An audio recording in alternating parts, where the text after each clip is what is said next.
dibandingkan kabupaten kota lainnya.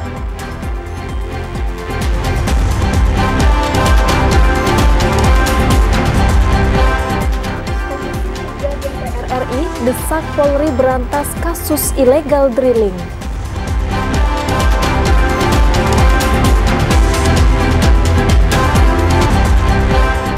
Divonis 5 tahun, terdakwa penggelapan dokumen kapal ajukan banding.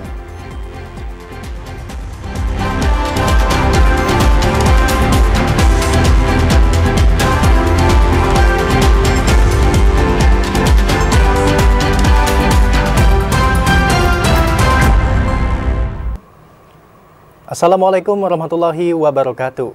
Saudara, hari ini Selasa 10 Desember 2024, Jambi Hari Ini kembali menyapa Anda. Selain 3 berita utama tadi, redaksi kami juga telah menyiapkan sejumlah informasi penting dan menarik lainnya untuk Anda. Bersama saya Muafiq Azizah dan saya Alhimni Raihan, inilah Jambi Hari Ini selengkapnya.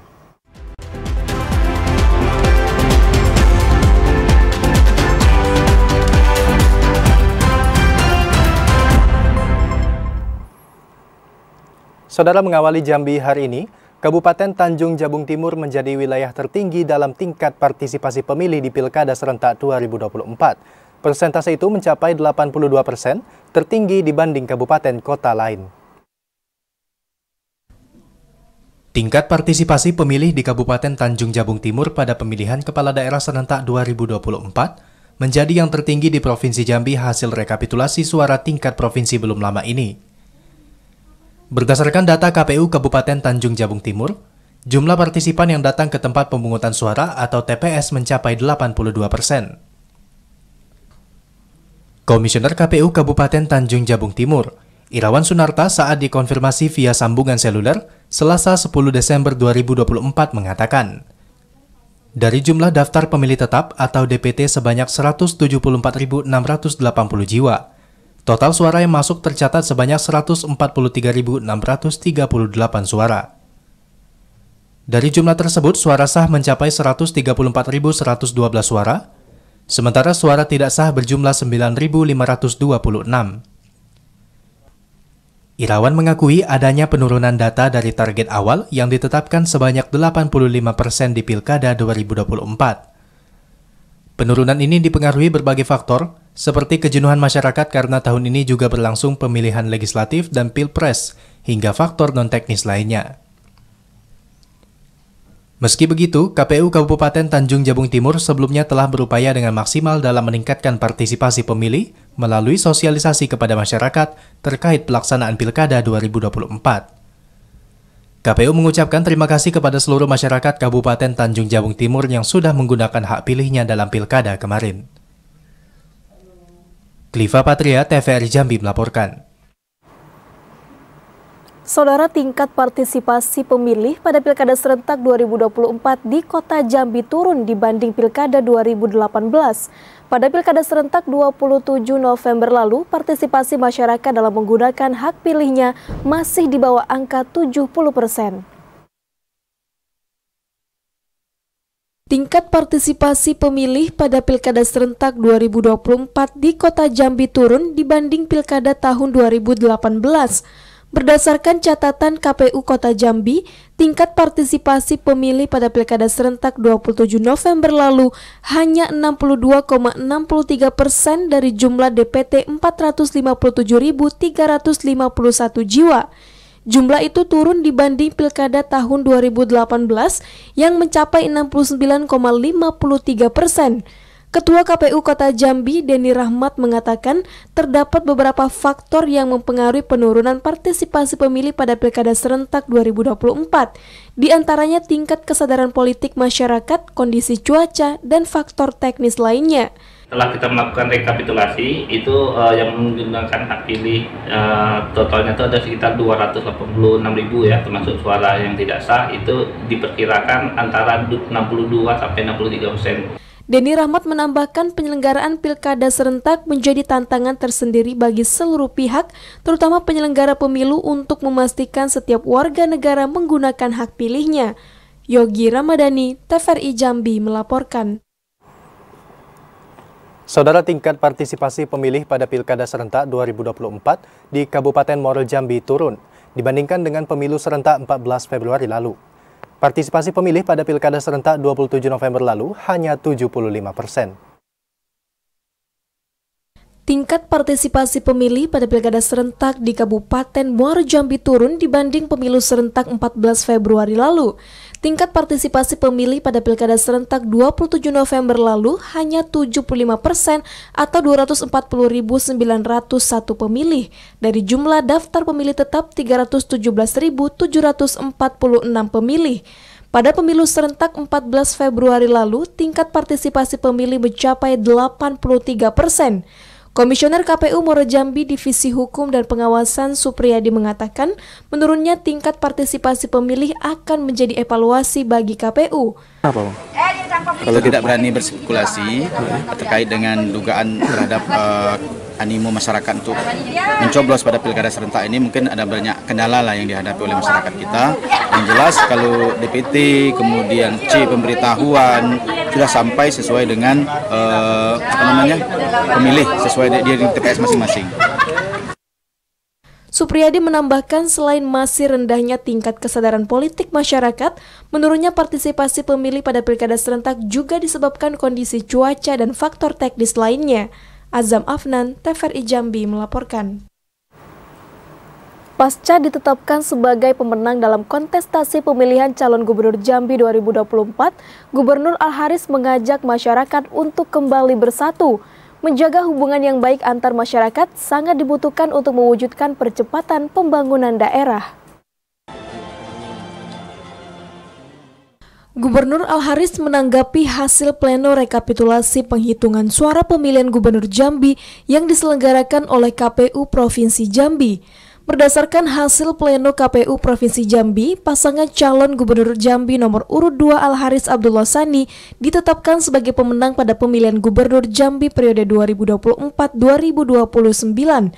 Usai penetapan pemenang Pilgub Jambi, Al-Haris mengajak masyarakat untuk melebur dan kembali bersatu dalam upaya menciptakan kekuatan sumber daya manusia yang hebat untuk membangun daerah. Menjaga hubungan yang baik antar masyarakat sangat dibutuhkan untuk mewujudkan percepatan pembangunan di seluruh daerah. Al-Haris menekankan hasil pleno rekapitulasi suara pemilihan gubernur yang diselenggarakan KPU menandai selesainya penyelenggaraan pesta demokrasi pemilihan kepala daerah. Masyarakat maupun tim sukses harus kembali merajut kekompakan sebagai anak-anak Jambi untuk ikut berjuang bersama-sama dalam menciptakan keberlangsungan pembangunan daerah. Al-Haris mengapresiasi pasangan calon gubernur dan wakil gubernur Jambi nomor urut 1, Romi Haryanto Sudirman, yang telah memberikan sumbangsi tenaga dan pikiran untuk memajukan daerah. Intinya saya berharap bahwa tim sukses semua melebur, semua menyatu, menjadi tim kekuatan membangun Jambi ke depan. Itu saya harapkan. Ya, jadi dengan pleno ini kita menyatu lagi. Dulu kita boleh beda pandangan, beda pilihan. Dengan adanya pleno itu, gongnya sudah selesai. Kita adalah rakyat Jambi yang mesti bersatu padu. Berdasarkan hasil pleno rekapitulasi penghitungan suara Pilgub Jambi, pasangan petahana Al-Haris Abdullah Sani unggul dibanding pasangan Cagup-Cawagup nomor urut 1 Romi Sudirman. Pada pemilihan Gubernur Jambi tahun 2024, Al-Haris Abdullah Sani memperoleh 1.092.823 suara. Sementara pasangan Romi Sudirman hanya memperoleh 698.265 suara dari jumlah 1.791.088 suara yang dinyatakan sah. Randy Arta, TVRI Jambi melaporkan. Saudara, pasca pemilihan kepala daerah Pilkada 2024, Anwar Sadat kembali menjabat sebagai Bupati Tanjung Jabung Barat. Dan saudara, sebelumnya Anwar Sadat cuti karena mengikuti ajang pemilihan Bupati Tanjung Jabung Barat untuk kedua kalinya.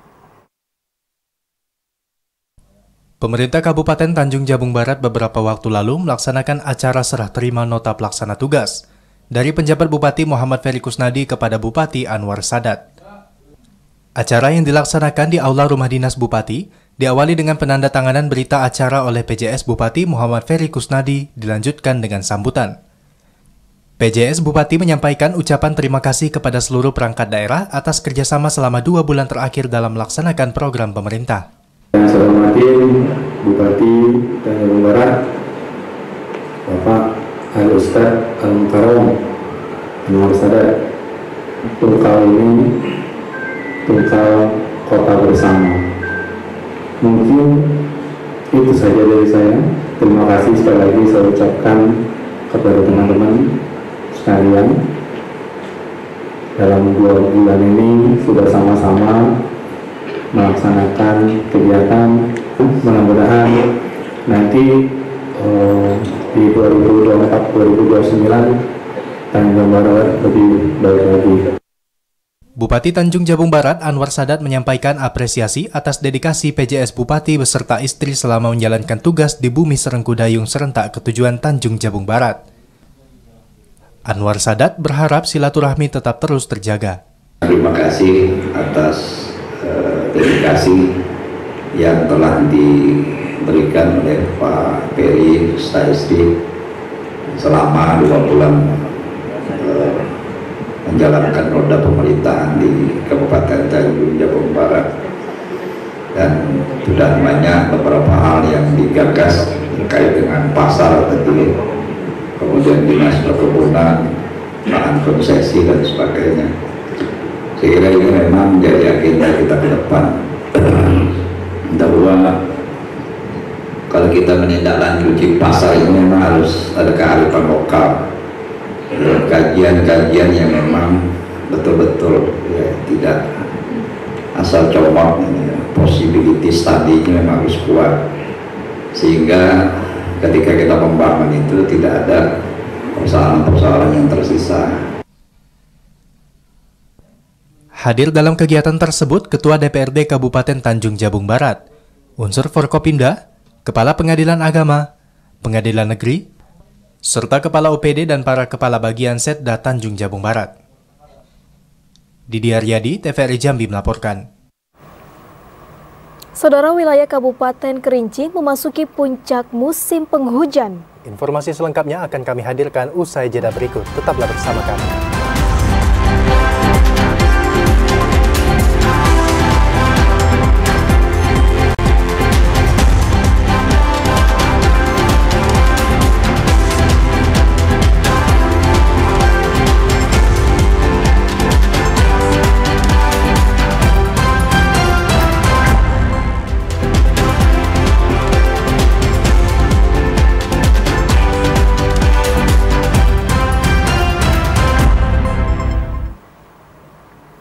Saudara, terima kasih Anda masih menyaksikan kami di Jambi hari ini. Tim Komisi 3 DPR RI mendatangi Polda Jambi membahas kinerja polisi. Dalam pertemuan tersebut, Komisi 3 DPR RI mendesak Polri untuk tegas dan cepat dalam memberantas aktivitas illegal drilling.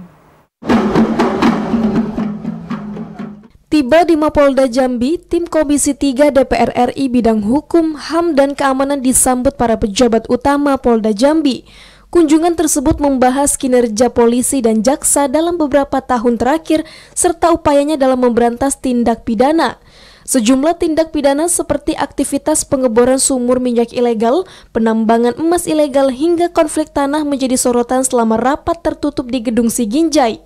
Kali ini Komisi 3 DPR RI lebih menyoroti sistem koperasi di daerah yang marak aktivitas illegal drilling. Anggota Komisi 3 DPR RI Hinca Panjaitan berharap aktivitas pengeboran sumur minyak ilegal menemukan solusi permanen dengan menggunakan sistem koperasi. Cukup lama kami rapat mendengarkan laporan dan harapan mitra kerja kami di sini yang akan kami follow up.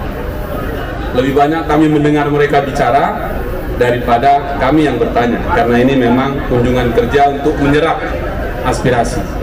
Dalam pertemuan tersebut, Hinca Panjaitan juga mengapresiasi pelaksanaan Pilkada Serentak 2024 di Provinsi Jambi yang berjalan aman dan lancar. Ari Haryono, TVRI Jambi, melaporkan.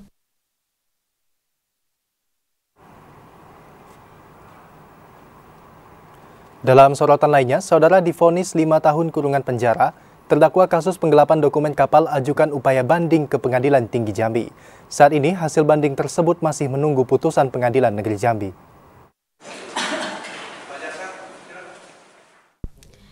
Terdakwa kasus pemalsuan dokumen kapal takbut batubara Afandi Susilo alias Ko Apek melayangkan upaya banding ke Pengadilan Tinggi Jambi.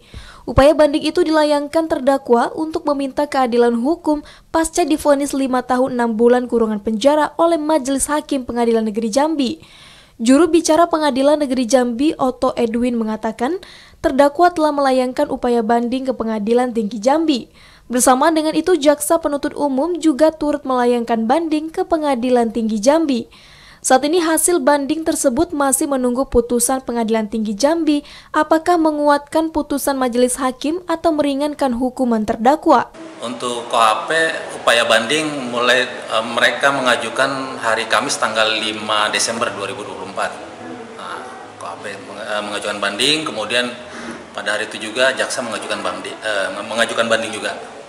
Sebelumnya, kasus pemalsuan dokumen kapal takbut batubara yang menjerat Afandi Susilo alias Ko Apek telah dipersidangkan di Pengadilan Negeri Jambi. Pada sidang ini, majelis hakim menjatuhkan hukuman kepada terdakwa dengan hukuman 5 tahun 6 bulan kurungan penjara. Vonis ini lebih rendah dari tuntutan Jaksa Penuntut Umum yang menuntut terdakwa dengan 6 tahun kurungan penjara. Majelis hakim menilai terdakwa Afandi Susilo alias Ko Apek telah bersalah karena melanggar pasal 263 ayat 1 KUHP junto pasal 55 ayat 1 ke 1 KUHP sebagaimana dakwaan ke-1 dan pasal 374 KUHP sebagaimana dalam dakwaan kedua primair. Asyar, TVRI Jambi melaporkan. Saudara kuasa hukum tersangka penggelapan tanah di PT SBS menilai polisi terlalu terburu-buru dalam menangani kasus tersebut. Pasalnya hingga saat ini pihaknya belum menerima surat pemberitahuan penetapan Ko Apek sebagai tersangka. Polisi telah menetapkan Afandi Susilo alias Ko Apek sebagai tersangka dalam kasus penggelapan tanah di PT Sinar Bintang Samudra SBS Jambi.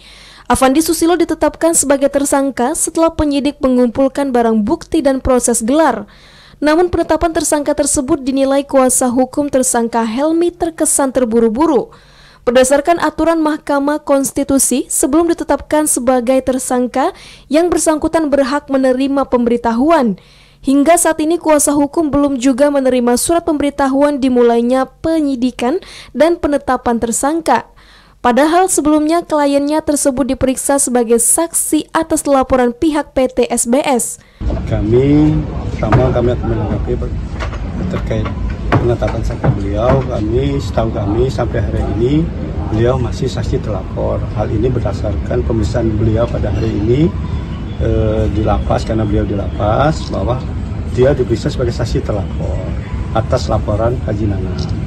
Afandi Susilo alias Ko Apek tersangka dalam kasus pemalsuan dokumen kapal di PT SBS tersebut kini harus berurusan dengan polisi setelah ditetapkan sebagai tersangka dalam kasus penggelapan tanah di perusahaan tersebut. Afandi Susilo dipastikan penyidik terlibat dalam kasus tersebut. Area tanah yang dimiliki PT SBS di kawasan Pelabuhan Talang Duku, Muaro Jambi ternyata digelapkan dan dialihkan kepemilikannya ke perusahaan pribadi milik tersangka. Ari Haryono, TVRI Jambi melaporkan. Saudara, Kejaksaan Tinggi Jambi dan Kejari jajaran telah berhasil menyelamatkan uang kerugian negara yang ditafsir mencapai 100 miliar rupiah lebih. Uang ini berhasil diselamatkan dari sejumlah kasus korupsi sepanjang tahun 2024. Kejaksaan Tinggi Jambi dan Kejaksaan Negeri beserta jajaran telah berhasil menyelamatkan uang kerugian negara dari kasus tindak pidana korupsi. Tercatat sepanjang tahun 2024, uang yang telah berhasil diselamatkan oleh Kejaksaan Tinggi Jambi berjumlah 100 miliar 931 juta 981.856 rupiah 51 sen. Uang tersebut diperoleh dari 19 kasus perkara korupsi yang telah dieksekusi, serta yang masih dalam tahap penyelidikan sebanyak 54 kasus, 31 kasus penyidikan dan 51 kasus tahap penuntutan. Aspidsus Kejati Jambi Yudi Prihastoro mengatakan, dalam rangka memperingati Hari Anti Korupsi Sedunia, Kejati Jambi dan Kejari jajaran mempertegas kepada seluruh oknum yang nekat melakukan aksi yang dapat merugikan negara akan dilakukan tindakan tegas. Selain melakukan upaya penindakan, upaya preventif terus dilakukan oleh tim jaksa. seperti memberikan sosialisasi gratifikasi dan pencegahan tindak pidana korupsi dalam pengadaan barang, jasa, serta pengamanan aset negara. Kinerja bidang tindak pidana khusus sewilayah hukum Kejaksaan Tinggi Jambi tahun 2024, yaitu sebagai berikut.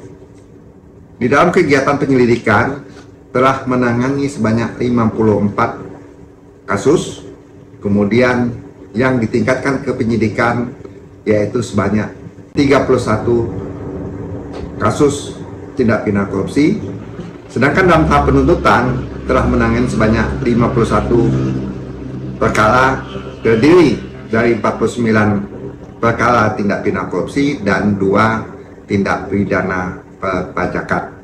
Bagi masyarakat yang mengetahui adanya indikasi penyalahgunaan anggaran negara, dapat melaporkan kejadian tersebut ke petugas.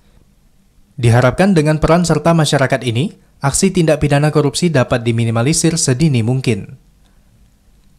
Asar, TVRI Jambi melaporkan. Saudara, Kabupaten Kerinci sedang berada pada puncak musim penghujan. Kondisi ini berpotensi menimbulkan cuaca ekstrim seperti hujan lebat disertai petir dan angin kencang. Masyarakat dan pemerintah diminta untuk tetap mewaspadai hal tersebut. Berdasarkan penjelasan pihak Badan Meteorologi, Klimatologi, dan Geofisika atau BMKG Depati Parbo Kerinci, saat ini wilayah Kabupaten Kerinci sedang memasuki puncak musim penghujan. Dampak puncak musim penghujan mengakibatkan terjadinya cuaca ekstrim seperti hujan lebat yang disertai petir serta angin kencang yang berpotensi menyebabkan terjadinya bencana alam seperti banjir, longsor, jalan licin, jarak pandang pendek, dan lain sebagainya. Kepala Kantor BMKG Depati Parbo Kerinci, Kurnia Ningsi mengatakan musim penghujan di Kabupaten Kerinci dan Kota Sungai Penuh masih akan berlangsung hingga bulan April 2025. Masyarakat dan pemerintah Kabupaten Kerinci diimbau untuk tetap waspada terhadap dampak bencana yang dapat ditimbulkan selama puncak musim penghujan. Ilwan, TVRI Jambi melaporkan.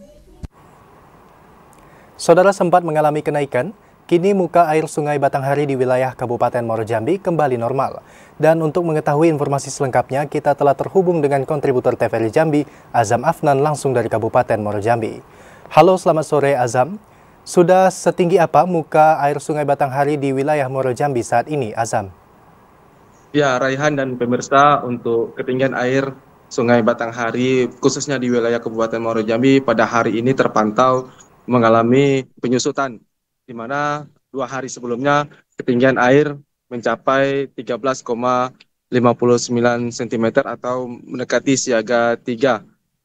Untuk hari ini ketinggian air berdasarkan catatan yang kami terima dari Badan Penanggulangan Bencana daerah setempat, untuk ketinggian air yakni 11,90 cm. Berdasarkan catatan yang kami terima juga untuk air, untuk pemerintah untuk menetapkan siaga 3, harusnya ketinggian air berada pada 13,87 cm.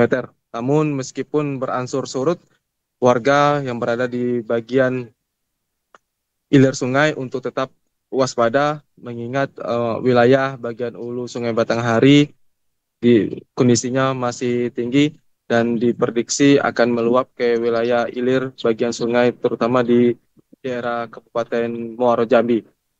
Berdasarkan pemetaan yang dilakukan oleh BPBD Muaro Jambi, di Kabupaten Muaro Jambi ada 4 kecamatan yang rawan terhadap bencana banjir apabila kondisi air meluap, yakni Kecamatan Taman Rajo, kemudian Marosebo, Kumpe Ilir, dan Kumpe Ulu.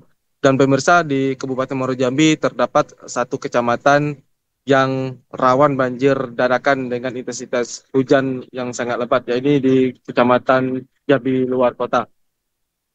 Pemirsa, untuk mengantisipasi bencana, tim BPBD telah mensiagakan personilnya yang mencapai 35 orang personil yang disiagakan di posko ataupun di kantor BPBD. Selain personil yang disiagakan, pemerintah melalui BPBD juga mensiagakan peralatan seperti kendaraan roda 2, roda 4, dan speedboat yang siap mengevakuasi warga yang tertimpa bencana banjir.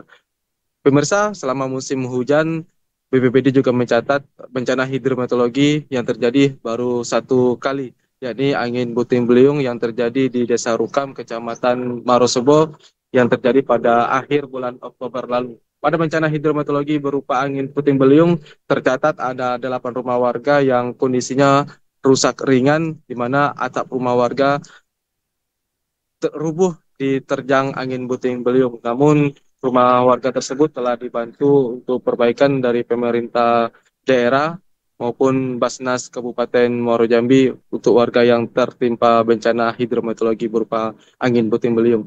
Kembali ke studio Raihan. Ya, debit air Sungai Batanghari berangsur turun. Azam Afnan melaporkan langsung dari Kabupaten Muaro Jambi. Terima kasih dan selamat kembali bertugas. Dalam sorotan lainnya, Saudara Gubernur Jambi Al-Haris menekankan peran penting OJK dalam penguatan perekonomian Jambi. Melalui pengawasan prima pada lembaga-lembaga keuangan, kolaborasi OJK bersama pemerintah daerah dan masyarakat memberikan dampak positif pada pembangunan ekonomi daerah. Otoritas Jasa Keuangan merupakan mitra penting pemerintah Provinsi Jambi dalam menguatkan perekonomian daerah. Meski bertugas mengawasi sektor perbankan, namun OJK memberikan dampak positif terhadap pertumbuhan ekonomi Jambi melalui pengawasan lembaga-lembaga yang berkolaborasi langsung dengan masyarakat dan pemerintah daerah. Hal itu dikatakan Gubernur Al-Haris saat menghadiri pengukuhan Kepala Kantor OJK Provinsi Jambi yang baru. Melalui pengawasan prima pada lembaga-lembaga keuangan, kolaborasi OJK bersama pemerintah daerah dan masyarakat dapat memberikan dampak positif pada pembangunan ekonomi daerah. OJK memegang peran krusial dalam mendorong pertumbuhan ekonomi nasional. Hal itu tergambar melalui kolaborasi erat antara OJK, pelaku keuangan dan pemangku kepentingan lainnya. Sinergi yang kuat antara pemerintah Provinsi Jambi bersama OJK diharapkan dapat menghadapi tantangan pergerakan ekonomi dunia, khususnya mengamankan ekonomi masyarakat. OJK bagi kami adalah teman mitra yang selama ini bersama kami di daerah, mereka menguatkan ya potensi ekonomi Jambi tentunya. Ya meskipun mereka posisinya mengawasi perbankan yang ada, tetapi ini juga berdampak terhadap pertumbuhan ekonomi Jambi tentunya. Karena mereka mengawasi lembaga-lembaga yang langsung secara institusi langsung berkolaborasi dengan masyarakat dan pemerintah daerah. Karena itu perannya luar biasa strategis ya. Nah, kita berharap peran-peran itu ke depan meskipun pergantian kepala perwakilan tapi masih tetap mereka memiliki semangat bersama-sama kolaborasi. Nah, sehingga akhir nanti kita berharap Jambi semakin baik ekonomi kita. Yan Iswara Rosya resmi dikukuhkan sebagai Kepala Kantor OJK Provinsi Jambi menggantikan Yuda Nugraha Kurata. Randy Arta, TVRI Jambi, melaporkan. Gubernur Jambi Al-Haris menegaskan komitmen dalam memberantas korupsi. Keterlibatan seluruh pihak termasuk masyarakat menjadi bagian penting dalam memberantas korupsi. Peringatan hari ini anti korupsi sedunia dilatar belakangi oleh munculnya kesadaran untuk mengakhiri dampak buruk dan bahaya laten korupsi. Korupsi menjadi penyebab utama rusaknya perekonomian suatu bangsa dan menjadi penghambat utama pengentasan kemiskinan dan pembangunan. Hakordia menjadi tonggak penting dalam meningkatkan kesadaran masyarakat tentang bahaya korupsi dan menguatkan upaya pencegahan dan pemberantasannya. Hal itu dikatakan Gubernur Al-Haris usai menghadiri peringatan Hakordia yang digelar KPK melalui daring. Al-Haris menegaskan pemerintah Provinsi Jambi mendukung dan berkomitmen upaya praktik korupsi dalam pemerintahan. Dukungan itu baik dari sisi penegakan hukum maupun pada penguatan edukasi dan sosialisasi kepada masyarakat. Peringatan Hakordia menjadi wadah strategis untuk memperkuat komitmen bersama dalam memberantas korupsi di daerah. Mendengarkan arahan Pak Menko Polhukam, Pak Budi Gunawan, terkait dengan beliau mewakili Pak Presiden dalam rangkaian acara Hari Anti Korupsi Sedunia di Jakarta, dan kami di daerah mengikuti sadaring pada hari ini. Peringatan Hakordia tahun 2024 mengusung tema Teguhkan Komitmen Memberantas Korupsi untuk Indonesia Maju.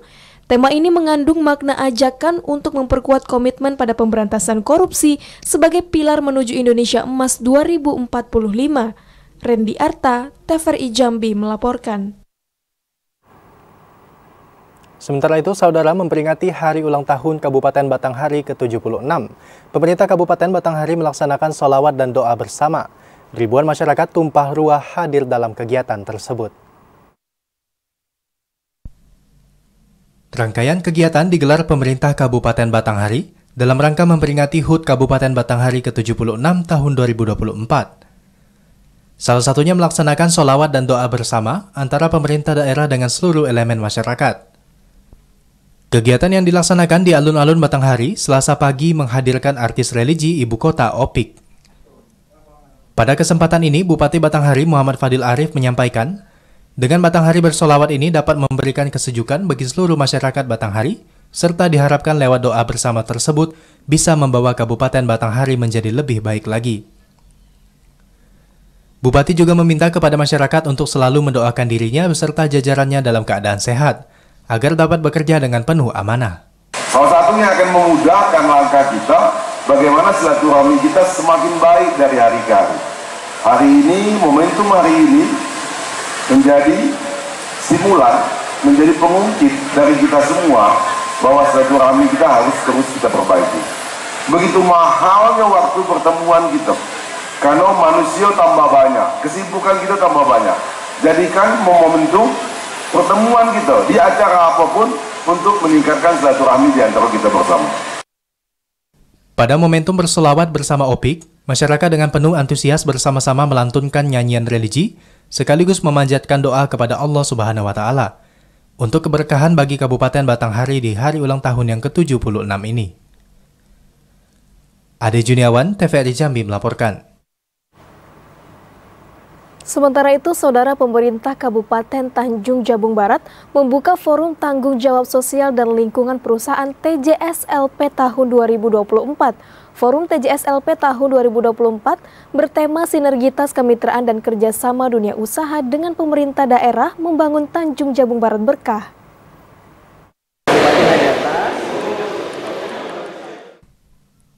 Asisten Perekonomian Setda Tanjung Jabung Barat Firdaus Katab mengatakan, perusahaan yang tergabung dalam Forum Tanggung Jawab Sosial dan Lingkungan Perusahaan atau TJSLP diharapkan bisa memprioritaskan pembangunan untuk kesejahteraan masyarakat Tanjung Jabung Barat. Perusahaan yang beraktivitas di wilayah administrasi Kabupaten Tanjung Jabung Barat yang tergabung dalam Forum TJSLP diminta bekerja sama agar melaporkan program kepada pemerintah daerah. Komitmen dan kontribusi perusahaan yang beroperasi di Kabupaten Tanjung Jabung Barat sangat dibutuhkan sehingga masyarakat miskin terhapuskan dan tingkat kesejahteraan meningkat.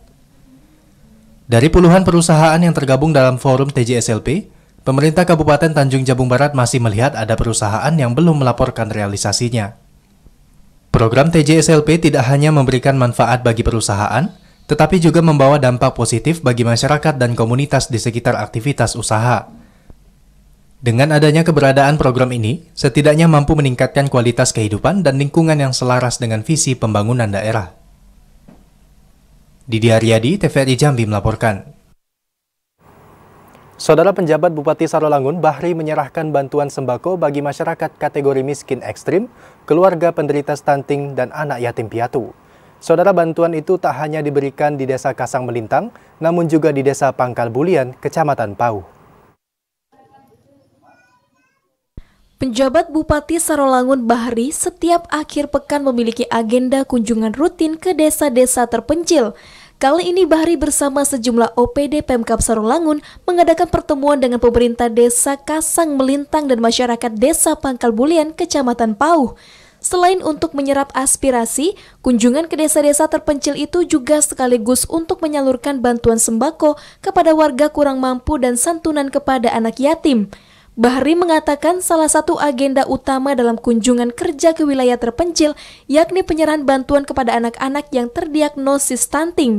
Bantuan tersebut diberikan sebagai bentuk perhatian pemerintah daerah terhadap permasalahan gizi buruk yang masih menjadi tantangan secara nasional. Sesuai program kerja saya di setiap Sabtu Minggu, itu saya mengunjungi desa-desa terjauh. ini sudah dimulai. Pertama saya pernah berkunjung ke Pauh Timur ya, yaitu desa Sipintun dengan Taman Bandung, khususnya sampai ke Dusun 3 Sipintun. Kemudian setelah dari sana saya juga pernah ke 6 desa yang ada di Bukit Bulan. Camat Pauh Jupri mengapresiasi penjabat Bupati Sarolangun yang memilih 2 desa di Pauh Timur sebagai lokasi kunjungan kerja. 2 desa yang berada di paling ujung kecamatan Pauh ini memiliki infrastruktur yang belum memadai. Sampai bulan depan beliau akan berangkat lagi ke Jakarta, tidak lagi menjabat sebagai penjabat Bupati Sarolangun. Namun beliau punya keinginan kuat bahwa beliau harus mengunjungi desa-desa terjauh. Pemkab Sarolangun terus berupaya menjaga anak-anak agar tidak terdampak stunting. Selain asupan gizi, pemenuhan protein kepada anak-anak juga menjadi perhatian Pemkab Sarolangun dalam penanganan stunting. Edi Kusnadi, TVRI Jambi melaporkan. Saudara, keberagaman produk UMKM Provinsi Jambi berhasil memikat hati pengunjung di ajang Indofec Expo 2024 Batam. Pameran berskala nasional itu menampilkan berbagai produk unggulan dari seluruh Indonesia, termasuk produk-produk kreatif dan inovatif dari Provinsi Jambi. Stand pameran Dinas Kebudayaan dan Pariwisata Provinsi Jambi menampilkan berbagai produk mulai dari kerajinan tangan, makanan khas hingga produk fashion. Produk-produk dari Provinsi Jambi itu mendapat sambutan hangat dari pengunjung. Acara yang bertajuk Pameran ke-6 Indonesia Investment and Export Commodity Indofec Expo 2024 di Mega Mall Batam Center Kepulauan Riau ini menampilkan potensi besar produk lokal di kancah nasional.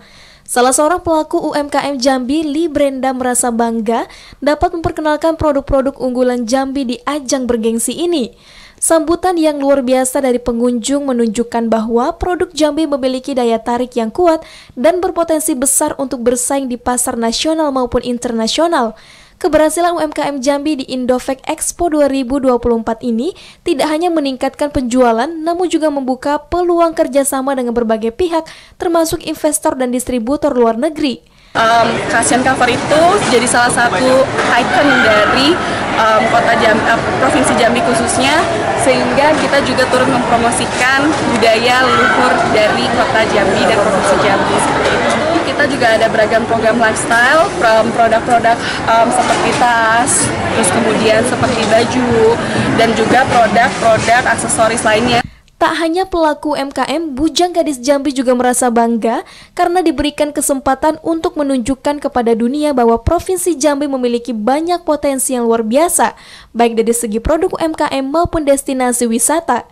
Keikutsertaan Bujang dan Gadis Jambi dalam pameran ini diharapkan dapat meningkatkan daya tarik wisata dan produk lokal Jambi di kancah nasional maupun internasional. Memperkenalkan produk-produk unggulan kami juga ikut dalam perkembangan kemajuan dari UMKM lokal kami. Seperti itu. Ada banyak sekali. Contohnya salah satunya ialah teh Taiwan. Juga kita punya beberapa lancah yang sudah dirancang dari Jambi sendiri. Stand Jambi di Indofec Expo 2024 tak hanya menampilkan produk UMKM, namun juga menyajikan informasi tentang tempat wisata menarik di Provinsi Jambi seperti Taman Nasional Kerinci Seblat, Geopark Merangin, Candi Moro Jambi, dan wisata unggulan lainnya. Andri Wijaya, TVRI Jambi, melaporkan.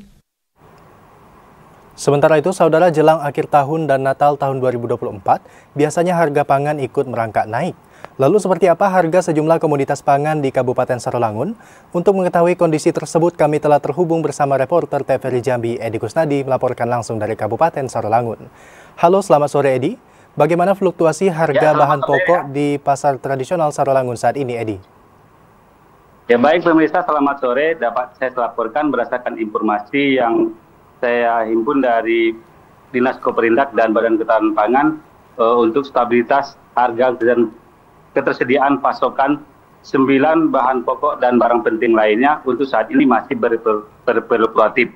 Di mana untuk harga beras untuk saat ini dengan kualitas premium itu dijual Rp16.000 per kilogram. Kondisi ini masih normal. Sementara untuk beras kualitas medium itu dijual Rp13.000 per kilogram. Sementara untuk beras kualitas premium SPHP itu dijual Rp14.000 per kilogram, dan beras dengan kualitas medium SPAP itu dijual Rp13.000 per kilogram. Untuk saat ini ada sejumlah bahan pokok yang mengalami kenaikan seperti bawang putih, di mana sebelumnya itu dijual Rp30.000, saat ini naik jadi Rp34.000. Sementara untuk bawang merah juga, maksud saya tadi yang Rp40.000 itu adalah bawang putih, sebelumnya itu dijual Rp35.000. Sementara untuk bawang merah itu masih normal, itu masih dijual sekitar Rp34.000, naik Rp2.000 dari harga sebelumnya yaitu Rp32.000. Sementara untuk minyak curah sendiri itu sudah mengalami kenaikan sejak awal Desember kemarin, ya ini berkisar Rp4.000 dari harga sebelumnya Rp16.000, saat ini dijual Rp20.000 untuk minyak curah. Sementara untuk bahan pokok lainnya seperti daging itu masih normal, yaitu sekitar Rp120.000 per kilogram, dan gula itu mengalami kenaikan sekitar Rp2.000 per kilogram dari sebelumnya Rp16.000, saat ini menjadi Rp17 hingga Rp18.000 per kilogram. Demikian, Rehan. Ya, jelang Natal dan Tahun Baru harga gula dan minyak mulai naik. Edi Kusnadi melaporkan langsung dari Kabupaten Sarolangun. Terima kasih dan selamat kembali bertugas. Sementara itu, saudara, pelaku UMKM saat ini menjadi penopang perekonomian masyarakat. Untuk meningkatkan nilai jual produk, pelaku UMKM harus dibekali bagaimana memasarkan produk melalui fotografi, pembuatan QRIS, dan pengajuan KUR. Jumlah usaha mikro kecil menengah UMKM di Indonesia saat ini mencapai 64,2 juta usaha. Dari jumlah itu, 90% diantaranya merupakan UMKM. Selain menjadi penopang perekonomian masyarakat, pelaku UMKM saat ini juga mampu menopang tenaga kerja yang dapat mengurangi angka pengangguran. Hal itu disampaikan Kepala Kanwil Direktorat Jenderal Perbendaharaan Provinsi Jambi, Burhani, pada kegiatan pemberdayaan UMKM. Pada kegiatan tersebut, pelaku UMKM dibekali bagaimana memasarkan produk melalui fotografi produk UMKM, pembuatan QRIS, dan pengajuan KUR. Kemudian kami juga mensosialisasikan terkait dengan DigiPay atau digital payment ya, kepada para pelaku UMKM, sehingga nanti diharapkan pelaku UMKM dapat masuk ke dalam sebagai anggota atau peserta dari DigiPay itu, dan kemudian bisa diakses ya. Nanti produknya tidak hanya dari Provinsi Jambi, bahkan bisa dari provinsi lainnya yang juga tergabung dalam DigiPay atau digital payment. Burhani menambahkan pihaknya terus berupaya mewujudkan UMKM naik kelas sehingga dapat berdaya saing dengan usaha-usaha lainnya. Joko, TVRI Jambi melaporkan. Saudara, informasi tadi sekaligus menutup perjumpaan kita pada Jambi hari ini. Terima kasih atas perhatian dan kebersamaan Anda. Akhirnya saya Alhimni Raihan dan saya Muafiq Azizah bersama kerabat kerja yang bertugas pamit undur diri. Wassalamualaikum warahmatullahi wabarakatuh dan sampai jumpa.